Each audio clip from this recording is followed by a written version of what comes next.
असम का इतिहास वीरता, जुझारूपण और सांस्कृतिक चमक की कहानियों से भरा हुआ है। इस धरती पर जितने भी शानदार लोग हुए हैं, उनमें चिल्लाराय एक सच्चे आदर्श के रूप में ऊंचे स्थान पर हैं। कोच वंश के राजा बिस्वा सिंहा के घर शुक्ल ध्वज के रूप में जन्मे चिल्लाराय, जिसका असमिया में अर्थ चील होता है, ने अपनी महत्वाकांक्षी उड़ान और अटूट साहस के जरिए अपना नाम कमाया।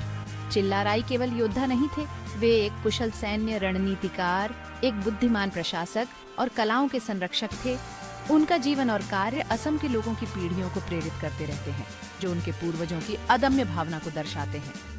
यह लेख चिल्लाराय के जीवन और विरासत पर प्रकाश डालता है, उनके बहुआयामी व्यक्तित्व और असम के इतिहास और संस्कृति में उनके स्थायी योगदान की पड़ताल करता है।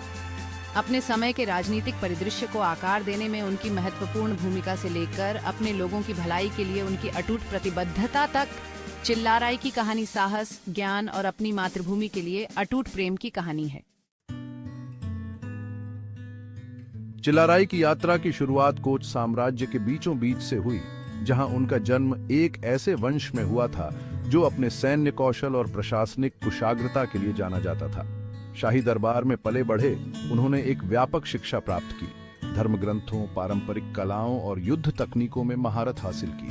उनके पिता बिस्वा सिंहा ने कम उम्र में ही चिल्लाराय की क्षमता को पहचान लिया और उन्हें तलवारबाजी, तीरंदाजी और सैन्य रणनीति का कठोर प्रशिक्षण प्रदान किया।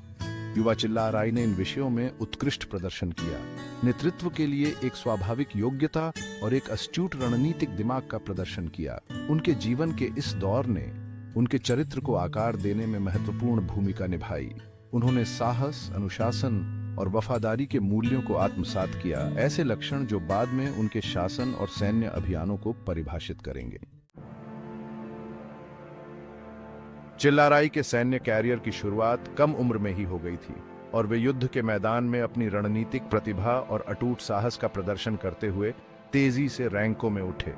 उन्होंने कोच सेना को कई जीत दिलाई, राज्य के क्षेत्रों का विस्तार किया और बाहरी खतरों के खिलाफ अपने बचाव को मजबूत किया।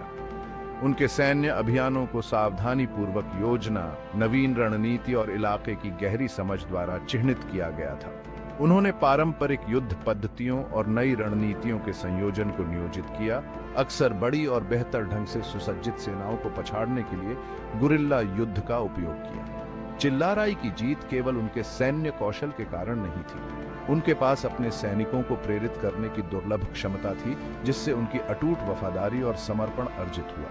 उनके सैनिक बेजोड़ जोश के साथ लड़े, यह जानते हुए कि उनके सेनापति ने आगे बढ़कर नेतृत्व किया, उनके जोखिमों और कठिनाइयों को साझा किया। 1671 में लड़ी गई सरायघाट की लड़ाई चिल्लाराय की सैन्य प्रतिभा और अटूट दृढ़ संकल्प का प्रमाण है। दुर्जय राजा राम सिंह प्रथम के नेतृत्व में मुगल सेना ने अहोम सेनाओं को भारी संख्या में पछाड़ दिया, जिससे असम की संप्रभुता को एक बड़ा खतरा पैदा हो गया। स्थिति की गंभीरता को पहचानते हुए चिल्लाराय ने मुगल आक्रमण को रोकने के लिए अहोम राजा चक्रध्वज सिंहा के साथ गठबंधन किया। उन्होंने शानदार रणनीति का इस्तेमाल किया, ब्रह्मपुत्र नदी का अपने फायदे के लिए इस्तेमाल किया और अचानक हमले शुरू किए, जिससे मुगल बेड़े को नुकसान पहुंचा। सराय घाट की लड़ाई का परिणाम असमिया सेनाओं के लिए निर्णायक जीत के रूप में सामने आया, जिससे असम में मुगल आक्रमण प्रभावी ढंग से रुक गया। इस जीत ने न केवल असम की स्वतंत्रता को सुरक्षित किया, बल्कि चिल्लाराय को असम के इतिहास में एक महान व्यक्ति के रूप में स्थापित किया, जो विदेशी शासन के खिलाफ प्रतिरोध का प्रतीक है। चिल्लाराय समझते थे कि केवल सैन्य शक्ति ही स्थायी शांति और समृद्धि सुनिश्चित नहीं कर सकती है। उन्होंने क्षेत्र के भीतर स्थिरता बनाए रखने में कूटनीति और रणनीतिक गठबंधनों के महत्व को पहचाना। उन्होंने पड़ोसी राज्यों के साथ मजबूत गठबंधन बनाए, ये समझते हुए कि बाहरी ताकतों के बढ़ते प्रभाव का मुकाबला करने के लिए एकजुट मोर्चा आवश्यक है। इन गठबंधनों ने न केवल कोच साम्राज्य की रक्षा को मजबूत किया, बल्कि व्यापार और सांस्कृतिक आदान प्रदान को भी सुगम बनाया। इस क्षेत्र के भीतर शक्ति संतुलन बनाए रखने में चिल्लाराय के कूटनीतिक कौशल का महत्वपूर्ण योगदान था। उन्होंने अपने राज्य की सुरक्षा और सुरक्षा सुनिश्चित करते हुए गठबंधनों और प्रति राइवलरीज के जटिल जाल को कुशलता से नेविगेट किया।